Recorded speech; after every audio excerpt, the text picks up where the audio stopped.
राधे, जय श्री राम। भगवान श्री राम 22 जनवरी को पधार रहे हैं। हम सभी सनातनियों के लिए सौभाग्य का विषय है।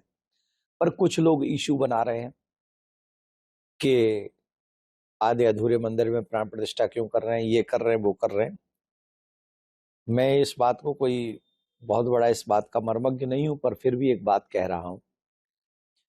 प्रवास तीर्थ दर्शन सोमनाथ, ये जब सोमनाथ मंदिर का ट्रस्ट है, उन्होंने ये किताब लिखी है और उसमें उन्होंने बताया है कि जब पटेल साहब ने मंदिर बनाने का संकल्प लिया था और मंदिर बनवाने के लिए सरदार भाई पटेल साहब, उन्होंने जब मंदिर बनवाया तो तब तो गर्भगृह भी पूर्णतः बन के तैयार नहीं था जब प्राण प्रतिष्ठा हुई थी। अब तो गर्भगृह भी तैयार है, प्रथम तल जो है, एक मंजिल जो है, वो भी तैयार है। प्लस अगर हम मुहूर्त की बात करें या अन्य किसी की बात करें तो मुझे रामायण में एक पंक्ति याद आ रही है, सुदिन सुमंगल तवहि जब राम होए जुबराज। वही घड़ी शुभ है, वही मंगलकारी है जिस दिन भगवान आ जाए। समझ रहे ना, वही सब शुभ है। अब विलंब की कारण कीजिए। अब क्यों विलंब कर रहे हैं? पहला प्रधानमंत्री हमको ऐसा मिला है जो सनातन को गर्व से जीता नहीं है, दर्शन भी कराता है। तो ऐसे प्रधानमंत्री मोदी जी के लिए अब लोग कहे मोदी जी को नहीं जाना चाहिए। यही तो प्रॉब्लम है, क्यों नहीं जाना चाहिए? क्यों नहीं जाना चाहिए प्राण प्रतिष्ठा में या मंदिर के उस प्रारंभ में क्यों नहीं जाना चाहिए? जब विश्वामित्र जी आते हैं, जब वशिष्ठ जी आते हैं, तब राम जी, दशरथ जी सब उनका स्वागत करने के लिए द्वार पे जाते हैं। जगन्नाथपुरी में आज भी जब रथ यात्रा होती है तो वहां के राजा बुहारू लगाते हैं। ये हमारी संस्कृति है, हमारे संस्कार ये हैं। तो मैं निवेदन करूंगा, इस समय ये बातें करने का नहीं है। मैं कोई बहुत बड़ा आदमी नहीं हूं, पर मैं छोटी सी बात ये कह रहा हूं कि आप सभी 22 जनवरी को राम जी के प्राकट्य महोत्सव में सम्मिलित हुई, धूमधाम से तैयारी कीजिए। छोटी मोटी चीजें अपने मन में मत रखिए, चकाचक उत्सव मनाइए, क्योंकि ये समय बार बार नहीं, 500 साल बाद आया है। हमारे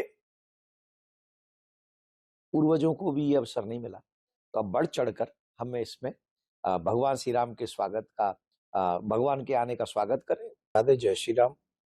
भगवान श्री राम 22 जनवरी को पधार रहे हैं। हम सभी सनातनियों के लिए सौभाग्य का विषय है। पर कुछ लोग इशू बना रहे हैं कि आधे अधूरे मंदिर में प्राण प्रतिष्ठा क्यों कर रहे हैं, ये कर रहे हैं, वो कर रहे हैं। मैं इस बात को कोई बहुत बड़ा इस बात का मर्मज्ञ नहीं हूं, पर फिर भी एक बात कह रहा हूं। प्रवास तीर्थ दर्शन सोमनाथ, ये जब सोमनाथ मंदिर का ट्रस्ट है, उन्होंने ये किताब लिखी है और उसमें उन्होंने बताया है कि जब पटेल साहब ने मंदिर बनाने का संकल्प लिया था और मंदिर बनवाने के लिए सरदार भाई पटेल साहब, उन्होंने जब मंदिर बनवाया तो तब तो गर्भगृह भी पूर्णतः बन के तैयार नहीं था जब प्राण प्रतिष्ठा हुई थी। अब तो गर्भगृह भी तैयार है, प्रथम तल जो है, एक मंजिल जो है, वो भी तैयार है। प्लस अगर हम मुहूर्त की बात करें या अन्य किसी की बात करें तो मुझे रामायण में एक पंक्ति याद आ रही है, सुदिन सुमंगल तवहि जब राम होए जुबराज। वही घड़ी शुभ है, वही मंगलकारी है जिस दिन भगवान आ जाए। समझ रहे ना, वही सब शुभ है। अब विलंब की कारण कीजिए। अब क्यों विलंब कर रहे हैं?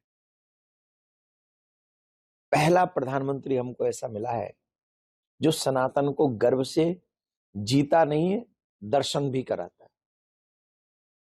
तो ऐसे प्रधानमंत्री मोदी जी के लिए अब लोग कहे मोदी जी को नहीं जाना चाहिए। यही तो प्रॉब्लम है, क्यों नहीं जाना चाहिए? क्यों नहीं जाना चाहिए प्राण प्रतिष्ठा में या मंदिर के उस प्रारंभ में क्यों नहीं जाना चाहिए? जब विश्वामित्र जी आते हैं, जब वशिष्ठ जी आते हैं, तब राम जी, दशरथ जी सब उनका स्वागत करने के लिए द्वार पे जाते हैं। जगन्नाथपुरी में आज भी जब रथ यात्रा होती है तो वहां के राजा बुहारू लगाते हैं। ये हमारी संस्कृति है, हमारे संस्कार ये हैं। तो मैं निवेदन करूंगा, इस समय ये बातें करने का नहीं है। मैं कोई बहुत बड़ा आदमी नहीं हूं, पर मैं छोटी सी बात ये कह रहा हूं कि आप सभी 22 जनवरी को राम जी के प्राकट्य महोत्सव में सम्मिलित हुई, धूमधाम से तैयारी कीजिए। छोटी मोटी चीजें अपने मन में मत रखिए, चकाचक उत्सव मनाइए, क्योंकि ये समय बार बार नहीं, 500 साल बाद आया है। हमारे पूर्वजों को भी ये अवसर नहीं मिला, तो अब बढ़ चढ़कर हमें इसमें भगवान श्री राम के स्वागत का भगवान के आने का स्वागत करें।